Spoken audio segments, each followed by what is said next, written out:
ここからがネクロマンサーの本領だ。起きろ。 Halo penggemar anime Solo Leveling, kembali lagi bersama saya di channel Zero Anime. Gimana nih kabar Om dan Tante-Tante? Apakah kalian semua sehat? Kalau sehat, alhamdulillah ya. Mimin juga sehat walaupun masih saja belum mendapatkan janda anak yang ke-30. Nah, seperti biasa di video kali ini, Mimin akan lanjutkan pembahasan cerita anime Solo Leveling Ragnarok Season 2 ke episode 15, yang dimana ketika Suho berhasil mengalahkan si Lee Min-sung yang sedang dirasuki oleh Itarim, dan kelanjutan pertarungan duel antara Suho melawan Apostol Itarim. Tapi sebelum lanjut ke videonya, alangkah baiknya Om dan Tante-Tante subscribe dulu lah channel Mimin, biar aku lebih semangat lagi bikin videonya. Dan semoga kalian selalu diberikan kesehatan. Ketika Suho berhasil melakukan aksi momen kebangkitan ulang dengan adanya perubahan transformasi seperti Power Rangers dan membuat seluruh badan hingga tangannya dilapisi oleh Shadow Soldier bayangan, kemudian bergumam dengan mengatakan, "Apa Shadow Form Change hanya sekedar menjadikan bayangan sebagai senjata? Dengan sifat bayangan yang dapat bertransformasi, aku seharusnya bisa mengaplikasikannya secara berbagai cara." Pertarungan pun kembali dilanjutkan. Namun pada saat salah satu pasukan Shadow Soldier milik Suho sudah bersiap untuk mencoba melancarkan serangannya kepada Itarim. Tapi Itarim berhasil menebasnya dengan cara yang begitu mudah. Pas pada saat itu, juga terlihatlah dengan salah satu pasukan Shadow Soldier si Suho di belakangnya, yang bahkan langsung mencoba melancarkan serangan kepada si Itarim. Tapi alih-alih terkejutlah ia, karena melihat Itarim yang menahan serangannya. Lalu saat Itarim berkata sambil menahan pasukan Shadow Soldier Suho, "Bukankah sudah kubilang kalau pasukanmu tidak akan bisa mengalahkanku?" Pada momen itulah si Itarim melancarkan serangan penebasan pedangnya secara bersilang-silang. Dan dengan hasil tentu, ia kembali berhasil mengalahkan pasukan Shadow Soldier milik si Suho. Tapi alih-alih terkejutlah, ia dikarenakan melihat aksi si Esil yang memberikan si Suho skill mana, kekuatan yang bernama Bone Skill Demon Strike. Kemudian saat Esil berhasil memberikan si Suho kekuatan bone skill-nya yang berada di salah satu tangan si Suho. Dan Suho berkata, "Jika ini juga tidak bekerja, maka ini akan berakhir." Sontak ia pun langsung melesat menyerang.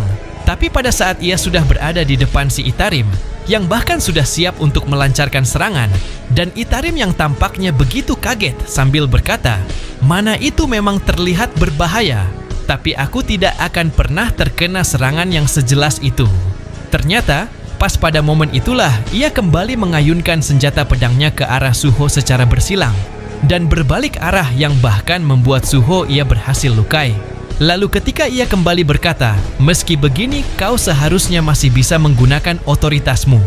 Lalu Suho yang memejamkan matanya sambil berkata, "Wow, jadi hal seperti ini bisa dilakukan dengan Shadow Form Change." Keluarlah salah satu sosok prajurit Shadow Soldier-nya yang memiliki sihir mana bone skill di belakang Itarim, yang bahkan sudah bersiap untuk melancarkan serangan pemukulan. Dan alhasil tepat, ketika muka Itarim berhasil ia dikenai, ternyata serangan tersebut membuat Itarim terlempar jauh, yang dimana juga mengarah ke salah satu baru raksasa, hingga menimbulkan ledakan yang sangat keras. Singkatnya, setelah momen itu masih terjadi, sampai membuat Itarim tampaknya begitu lengah dengan bersindir di bebatuan tersebut. Pengendalian yang ia lakukan terhadap tubuh si Lee Min-sung dan membuat Lee Min-sung ia rasuki.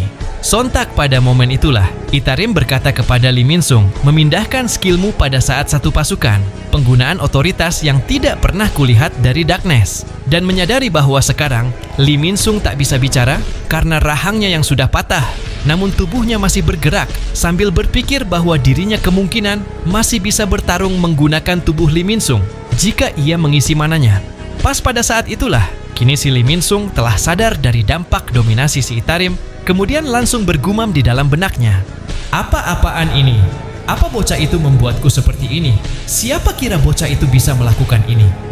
Bagaimana rasanya saat seorang rank S dipecundangi oleh orang dengan rank yang lebih rendah darimu? Lalu apa? Hal lebih buruk apa yang bisa terjadi? Mati? Kau pikir aku takut mati? Yang ku benci adalah diremehkan. Aku paling benci saat keberadaanku tidak diakui. Jika aku bisa membuat bajingan yang meremehkanku tahu seperti apa rasanya saat dirinya diremehkan, aku akan maju bocah siapa. Aku tidak bisa menjadi protagonis, maka aku akan bersikap sesuai dengan peran yang kudapat. Ini peran terakhirku sebagai seorang villain." Kemudian pada saat Suho kini telah berada di depan si Lee Min-sung sambil mempersiapkan diri untuk menyerang, Ternyata serangan pemukulan yang Suho lakukan sontak membuat tubuh si Lee Min Sung hancur jebol. Dan bukan hanya itu saja, melainkan membuat pelapisan tubuh hingga wajah yang Apostol Itarim buat dihancurkan. Lalu saat Lee Min Sung tampaknya begitu kesakitan, dengan sempatnya ia pun kembali bergumam di dalam benaknya. Bukan hanya menyebalkan karena perutku tertusuk-tusuk, tapi aku bahkan tak bisa mengatakan terakhirku karena rahangku patah. Saat Alia itu muncul di depanku, kupikir aku punya kesempatan untuk memperbaiki dunia yang rusak ini. Siapa sangka aku akan berakhir seperti ini. Hidupku sudah berantakan sejak bencana besar terjadi sialan. Kenapa aku mengingat bajingan aku, mengingat Lim Taehyung, bahkan di saat-saat terakhirku? Jangan memandang rendahku, aku adalah sang superstar, Lee Min Sung belimbing. Tapi, kau bocah, kenapa kau menatapku dengan tatapan kasihan begitu? Bahkan, pas pada momen itu juga, Suho pun langsung membunuh Lee Min Sung. Dan maka dari kejadian tersebut, muncullah beberapa notif sistem yang menyatakan bahwa Suho telah mendapatkan point experience, level up, hingga quest notice yang menyuruh Suho untuk membunuh Lee Min Sung karena dirasuki oleh Itarim. Melihat Lee Min Sung yang sudah mati, dengan sempatnya ia pun bergumam dalam benaknya. Mungkin Lee Min Sung lah yang tertawa di akhir tadi, bukan Apostol Itarim.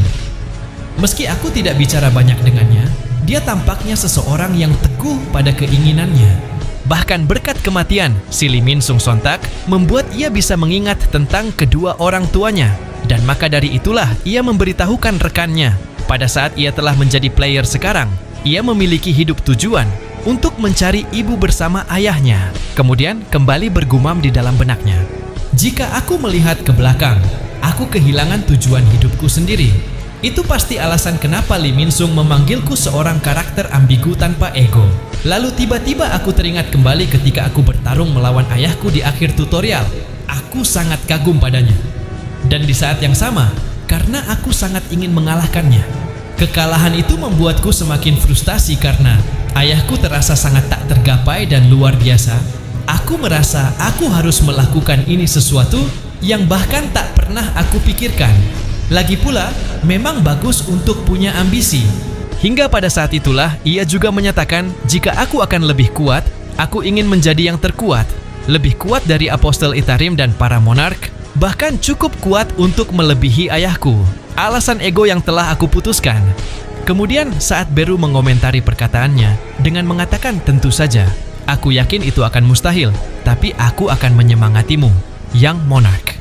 Dan membuat si Suho begitu lesu karena berpikir memang wajar semua rekannya berpikir seperti itu. Sontak pada momen itulah ia berniat untuk membuka hadiahnya yang berisi seperti point experience, penaikan level yang telah mencapai level yang diperlukan, dan hadiah change class. Singkatnya, pada saat ia dipertanyakan sistem soal, apakah ia akan membuka hadiah change class sambil bergumam, jadi aku bisa mengubah kelas setelah mencapai level 40. Akhirnya bagian kelas yang kosong akhirnya akan diganti. Tanpa disadari olehnya termasuk rekannya, ternyata dari arah kejauhan ia sekarang sedang dilihat oleh Itarim, yang dimana ia membentuk sebuah tangan melingkar seakan-akan berniat untuk melancarkan serangan, namun dari arah yang begitu jauh. Kemudian bergumam di dalam benaknya, betapa cerobohnya aku. Siapa sangka Black Mask akan punya potensi sebesar ini sudah juga. Kau harus menjadi milik kami. Salah satu otoriti wujud utama kami yang aku peroleh kembali saat fragmen bergabung adalah Scales of Equivalent Exchange. Kemampuan ini mengizinkanku untuk menukar apa yang kumiliki menjadi sesuatu yang setara. Aku akan menggunakannya untuk menukar kekuatan hidup semua orang di sekitar menjadi mana.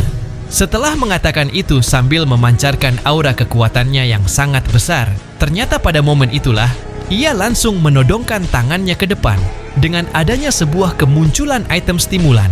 Dan ketika ia sudah bersiap untuk menyerang si Suho, dengan menciptakan sebuah panah, dari kekuatan mananya berpindahlah ke si Beru. Ya, ketika Beru mengusulkan bahwa dirinya ingin menelusuri ingatan Lee Min Sung mengenai Apostol Itarim dan Suho, telah mengizinkan si Beru lalu kembali berkata, apa Lee Min Sung membenci dunia setelah bencana terjadi? Pada saat itulah serangan dari Itarim berhasil menancap di tubuh si Suho, yang bahkan membuat perut Suho langsung berlubang hingga hancur. Dari kejadian itu, tentu membuat rekan-rekannya seperti Beru, Esil, dan Grey langsung dikejutkan. Sedangkan di sisi Itarim yang menyaksikan momen penyerangannya yang berhasil dari arah kejauhan, tentu membuat dirinya tampak begitu senang. Lalu saat item stimulan menyerap darah si Suho, ternyata dengan kejadian itu juga sontak membuat Suho mengeluarkan sebuah bayangan asap kegelapan yang bahkan membuatnya berteriak kesakitan dikarenakan merasakan dengan adanya sesuatu yang masuk di dalam kepalanya. Dan maka dari itulah munculnya beberapa notif sistem yang mengusulkan bahwa efek longevity permanen mempunyai efek kekebalan terhadap penyakit zat beracun.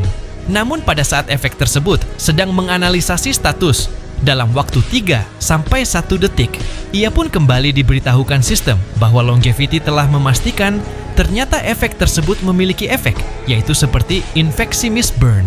Tapi pada akhirnya, saat efek penyembuhan longevity mencoba menghilangkan infeksi mistburn dalam waktu 3-1 detik lagi, siapa sangka ternyata dengan cara tersebut sontak tidak bekerja sama sekali, dikarenakan sistem juga menjadi tidak stabil karena zat yang berasal dari dunia lain.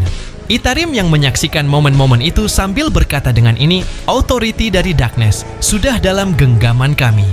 Pada akhirnya berubahlah ekspresi wajahnya menjadi begitu kaget dikarenakan melihat momen si Suho yang berhasil menganalisa status efek infeksi mistburn. Bahkan Suho yang telah menyadari hal tersebut tentu membuatnya tak menyangka. Sambil bergumam dalam benaknya, untung saja longevity diaktifkan.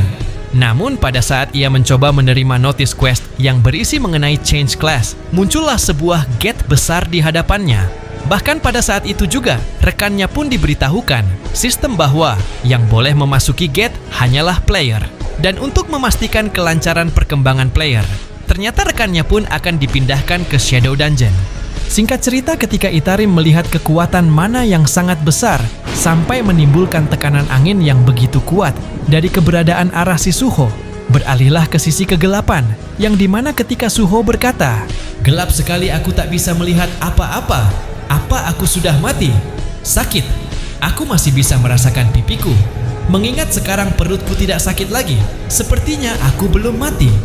Namun pada akhirnya secara tiba-tiba menyalalah sebuah obor api warna biru yang bahkan membuat dirinya begitu termenung. Namun langsung dikagetkan karena melihat tempatnya yang sekarang membuatnya bisa menyadari. Kemudian berpindah ke sisi sebelumnya yang dimana ketika Itarim menghampiri mayat si Lee Min-sung, ternyata ia pun juga kini telah sadar mengenai dirinya yang tak bisa merasakan kekuatan magicnya di tempat tersebut. Memikirkan soal Gate Suho yang secara tiba-tiba datang, lalu terbuka dan membawa si Suho bersama rekannya. Tapi tidak membawa si belimbing Lee Min-sung, tentu membuatnya bergumam di dalam benaknya.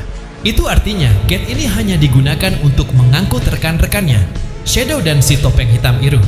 Setiap kali aku melawan mereka, entah kenapa semuanya jadi kacau.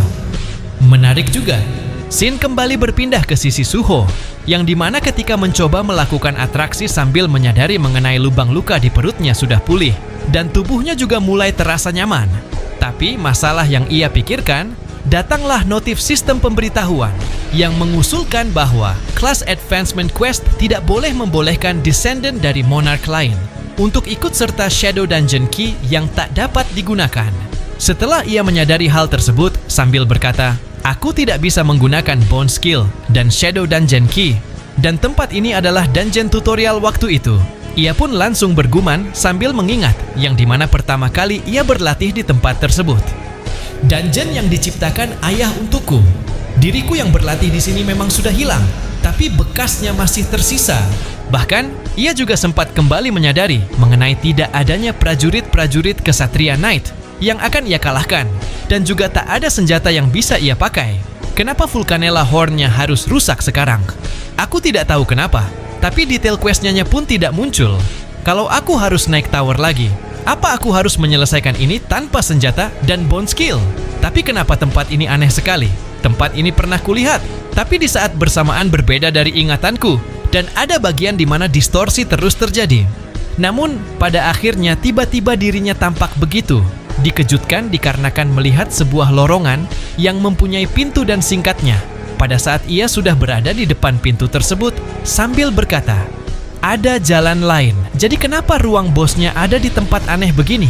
Tepat pada saat itulah ia langsung mencoba membuka pintu tersebut, yang bahkan sempatnya ia kembali bergumam dengan mengatakan, "Begitu aku menyelesaikan quest ini, apa aku bisa semakin bertambah kuat?" Di tutorial lawanku adalah seorang knight. Tapi beberapa detik kemudian, setelah ia memasuki ruangan pintu tersebut, sambil menyadari bahwa ruangan itu terlalu gelap, namun ia juga menyadari bahwa ada sosok orang di sana. Demikian, pada momen itulah ia pun langsung kembali dikejutkan. Karena siapa sangka ternyata yang ia lihat adalah sosok dirinya sendiri pada saat menjalani sebuah tutorial dari ayahnya. Kemudian berkata, "Jadi lawanku adalah diriku di masa lalu? Dulu, aku bahkan bisa mengalahkan Beru saat dia masih prima." Beberapa menit kemudian, setelah ia mengingat sosok si Beru pada waktu sebelumnya, sontak pada saat itulah sosok dirinya yang dulu langsung mempersiapkan diri untuk menyerangnya dengan cara mengumpulkan energi mana kekuatan yang sangat besar hingga kuat. Dan pada saat energi mana itu telah ia kumpulkan, sambil mempersiapkan diri serta Suho yang asli tampaknya begitu panik, sambil menyuruh sosok dirinya agar berhenti. Ternyata pas kejadian penyerangan yang dilakukan oleh sosoknya yang dulu, seketika membuat si Suho langsung dimusnahkan dengan mudah. Kemudian Shin berpindah ke sisi sebelumnya, yang dimana ia pun langsung terbangun panik layaknya seperti sebuah mimpi. Bahkan di dalam jiwa kepanikannya tentu membuatnya langsung berkata dengan bertanya-tanya, "Apa aku respon di sini saat aku tewas? Kenapa aku kembali ke boss room? Jangan bilang kalau Class Advancement Quest ini, aku harus mengalahkan diriku di masa lalu. Apakah itu mungkin? Tidak, sistem pasti ada cara untuk membantuku berkembang. Jika Class Advancement Quest menyuruhku untuk mengalahkan apapun yang ada di dalam ruangan ini, maka pasti ada cara. Tidak seperti tutorial, dungeon ini memiliki beberapa cabang. Mengingat seberapa aneh penempatan boss rocknya tadi itu, pasti ada pintu lainnya di suatu tempat.